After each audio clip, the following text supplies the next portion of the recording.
Hello, this is Douglas Rumbaugh, and welcome to my video about Arch Linux installation.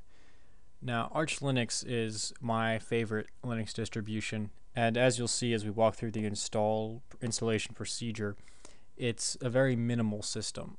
When you install Arch Linux, all you get are a couple utilities that are pretty much standard across Linux systems, and then beyond that, you yourself get to pick and choose specifically what applications you want on your computer, and perhaps even more importantly, what applications you don't want on your computer.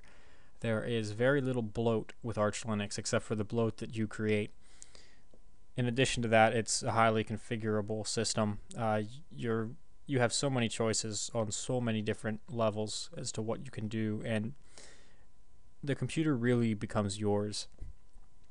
I run Arch Linux on my personal laptop.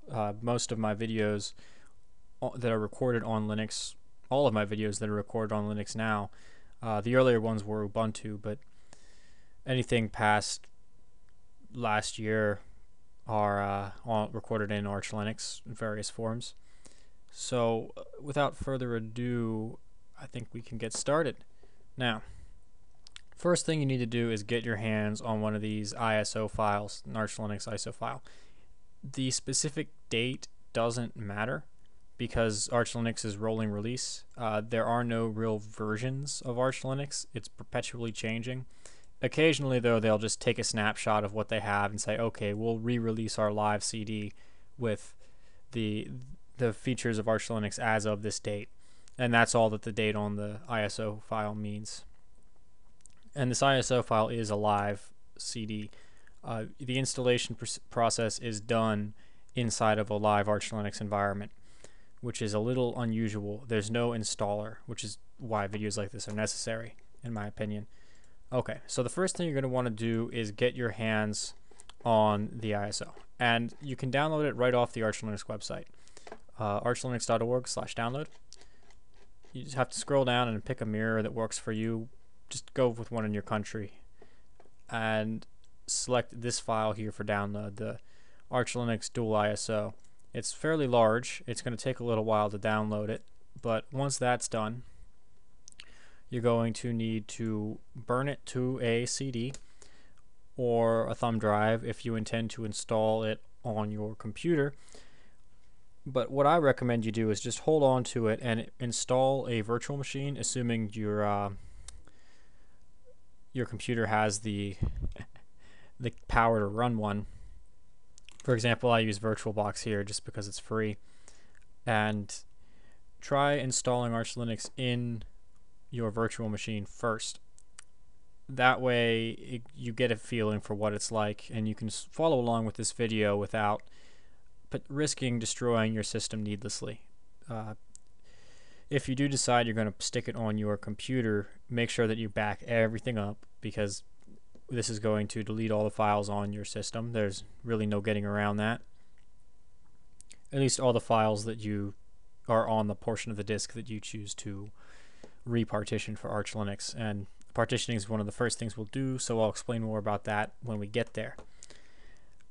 I'm also experimenting with some different recording techniques right now, so you're going to see a change as I boot this virtual machine. I'm going to sort of zoom in on the machine so there's not all kinds of dead space around the periphery, and you can see the text better. With any luck, this will work out really well. Okay, so here we are. Once you boot to the live medium, you're going to get a screen that looks a lot like this one. Actually, it should look exactly like this one if everything went as planned. Now, you have a choice to make here. Do you want the 64-bit, which is this x86 64, or the 32-bit, which is the i686? If you have a 64-bit processor, I would go for the 64-bit operating system. 32-bit will run on a 64-bit processor. 64-bit will not run on a 32-bit processor. So just make sure you get that straight. I have a 64-bit machine, so I'm going to go for the 64-bit operating system. Now, you use the arrow keys up and down to select the options. And then press enter to make your choice. Well, you kind of wandered out of the window there. Alright. At this point, the machine is going to boot to the live operating system that you have selected, in this case the 64-bit operating system, and will log you in and automatically drop you in a root shell. So your first step is going to be to partition your drive to your liking. I'm going to do a pretty basic partitioning setup with a root, home, swap. Yeah, just root, home, and swap and boot using GPT partitioning. Now there also is MBR partitioning, which is a little bit simpler perhaps, and there's one less hoop you need to jump through when you do it. But I think GPT partitions are in general better. And the biggest difference is that MBR only supports up to, I believe the number is 4, don't quote me on that, primary partitions before you have to start extending, and then you'll have an extended partition and a bunch of logical partitions off of it. So you're sort of faking it to get more than that. GPT supports over 100 partitions by default. I'm pretty sure it's 126. Well, that's a power of 2, so it makes sense in computer terms. We'll say 126 partitions. Arch Linux, the live medium, comes with a couple different partitioning tools. The one that I'm going to use, and the one I recommend that you use, is gdisk, which is a command line GPT partitioning tool. And it's going to ask you to enter the device file name or press enter to exit. Okay. So first we need to establish the file name of our hard drive. In general, that's going to be a /dev/sda. It might be an HDA depending on your if you have an older computer. The easy way to find out though is that it's going to be listed in /dev. So if we go into /dev and list it, oh, no, I want less, not crap. You'll note here we have on the bottom our SDA, and I can't bring my mouse into the window. I've tried just about everything to make that work. If you know how to do that, let me know. It would make my life much easier in later videos to keep my mouse pointer inside of the window. But SDA there, as you can see it in the second column at the bottom, that's our hard disk. And the SDAs 1, 2, 3, 4, and 5 are partitions on that hard disk. I've been attempting to do this video a couple of times, so I've gotten through various levels of the installation process before cutting and starting over. That's why there's already partitions present. But we are going to overwrite all of those. So if we go to gdisk and then /dev/sda, you are now in gdisk. And you can type question mark for a full list of the commands, but there are only a couple that we need to know about. The first one is going to be delete, which is D. And you can use delete to delete a partition. Actually, though, before delete, let's go with P. P is going to print out the partition table of the computer. So at the top there, you can see it has information about the size of the drive. We have an 8 GB hard drive on this computer, and some other partitioning information that's something that I don't know a whole lot about, so I'm not going to attempt to explain what it means. Then on the bottom half of the screen is the important bit. It shows you the partitions numbered 1 through 5 that are on the system, and then the sector start and end sectors, and the size, the type of the partition. What we're going to do is we're going to delete everything and start from scratch. So for that we need the D command I was mentioning earlier, delete. Delete, and it's going to prompt you for partition number, and I'm just going to run down the list. And then for the last one, it's going to assume 5, just because that's the only partition that's left. Okay, so now if we were to print it out, you'll see that it's blank. We have no partitions on the system right now. Okay, so now we need to create our own partitions. And for that, we'll use N for new. Just leave the partition numbers default. I don't know of any reason you'd need to change them. Oh, and apparently it supports 128, so I was off by 2. And the first sector, leave the first sector default. In GPT, you write from the last sector. So you set the size of the partition by the last sector, not the first. And you can simply use the the plus and then a number of kilobytes, megabytes, gigabytes, terabytes, or petabytes it supports. If you have a petabyte hard drive, let me know where you got it.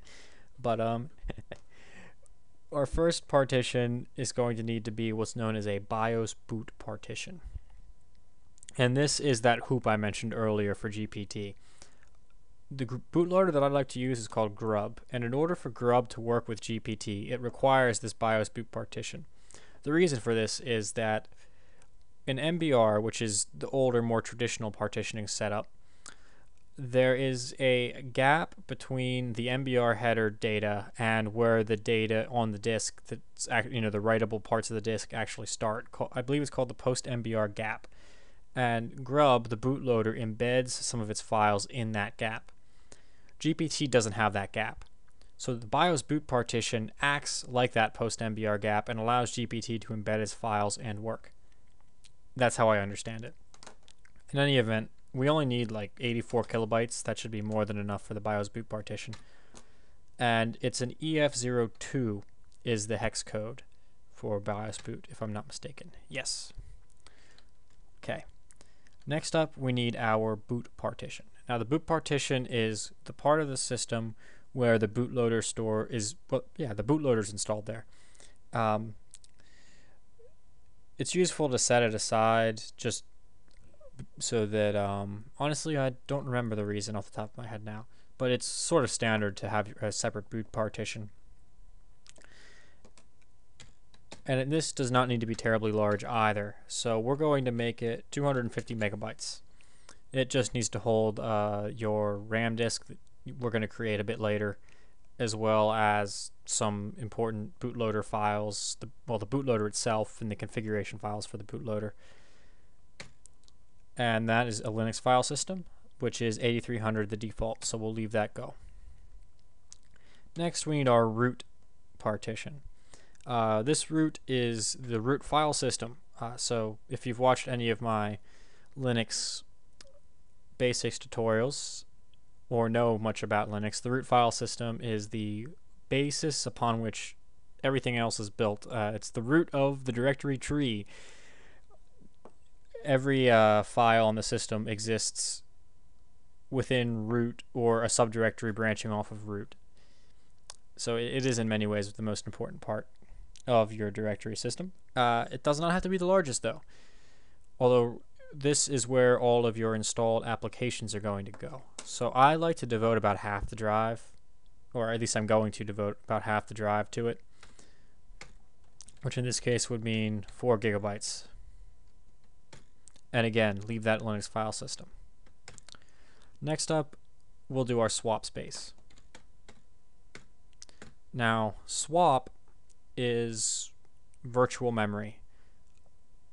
Essentially what your computer does is whenever it opens up a file, like if you were to open up a file in a text editor, what happens is the data is taken from the hard disk and loaded up into RAM. That's what RAM in your computer is for. It's sort of a temporary medium to store data between the hard disk or permanent storage, secondary storage, and your processor, because it takes a lot longer to access data on the disk than it does in RAM. But RAM is finite and it's kind of small. You have a lot more hard disk space than you do RAM. A lot more hard disk space than RAM, usually. So what you're going to have to do is create a backup in case you fill up your RAM. And that's what virtual memory is. It's essentially a region of the hard disk that is treated like RAM. It's a lot slower whenever data gets put there, but I'd rather have data get swapped out and put onto the hard disk and slow my system down a little bit than for my system to completely crash. That's not a pleasant experience. So it's important to have virtual memory. The amount, well, that's kind of a debatable point. It used to be that the general advice was they would say, okay, devote twice as much virtual memory as you have physical memory. But physical memory is so plentiful these days that a lot of times people just say match it. And I'm just going to match it. Our system has 512 megabytes of RAM installed, so we are going to do 512 megabytes of swap. And the hex code on swap is 8200. as I recall. Yes. And finally, our home partition, which is where you put user files. This is usually the biggest part of the disk, although in this case I don't think it's going to work out that way. And you can just press enter at this point and it'll devote the rest of the disk to home. And Linux file system is fine. Okay, so now if we print, you can see our system.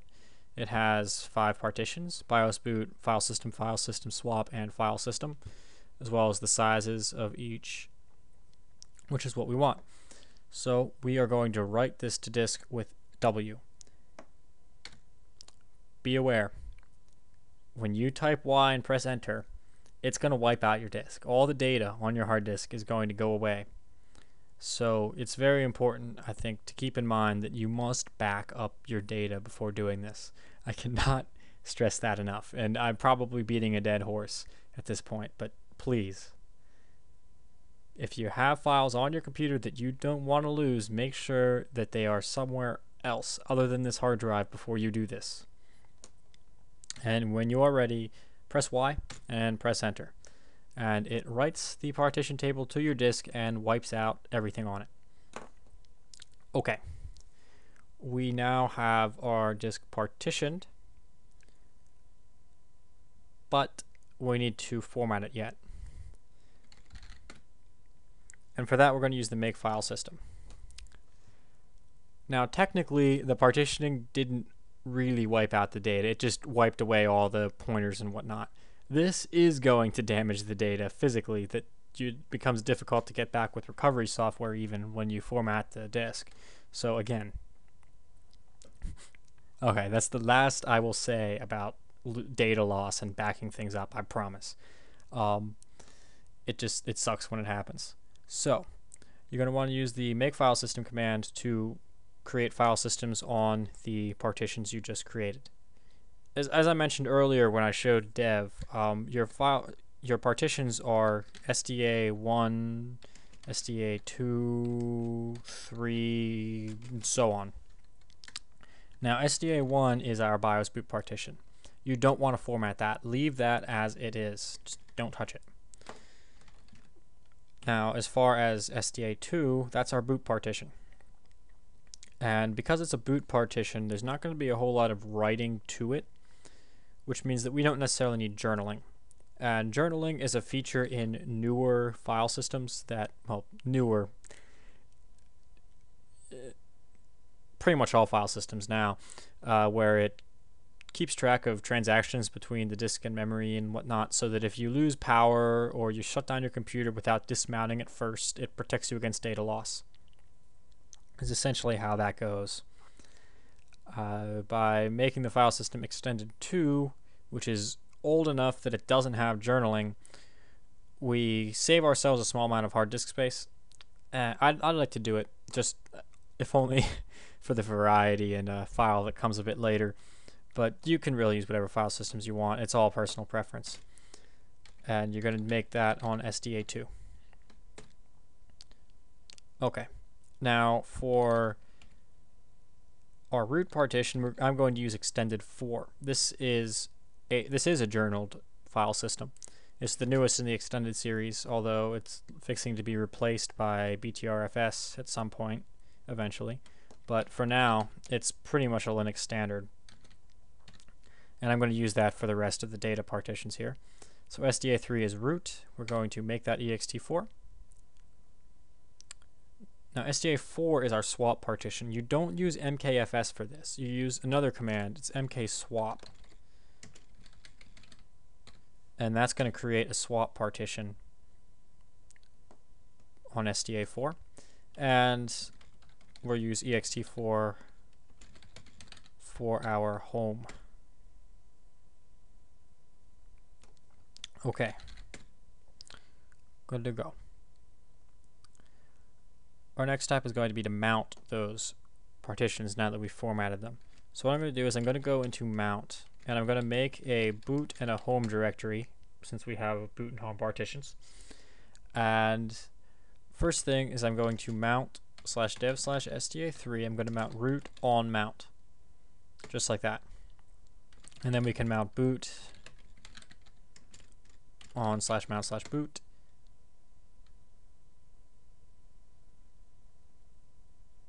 Yeah. Well, it's right there, so I'm not entirely sure what just happened.